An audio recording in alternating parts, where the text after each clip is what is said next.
สวัสดีค่ะเพื่อนๆพามาดูสถานีรถไฟเทพากันเรามาดูรถไฟนะคะนี่ของดีของเทพาเรานะคะยังมีสถานีรถไฟอยู่ค่ะ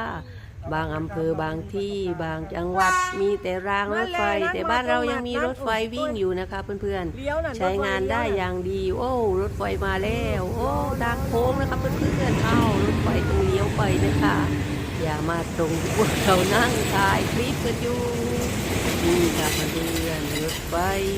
จอดสถานีเทพาแล้วนะคะเพื่อนๆสวยงามมาก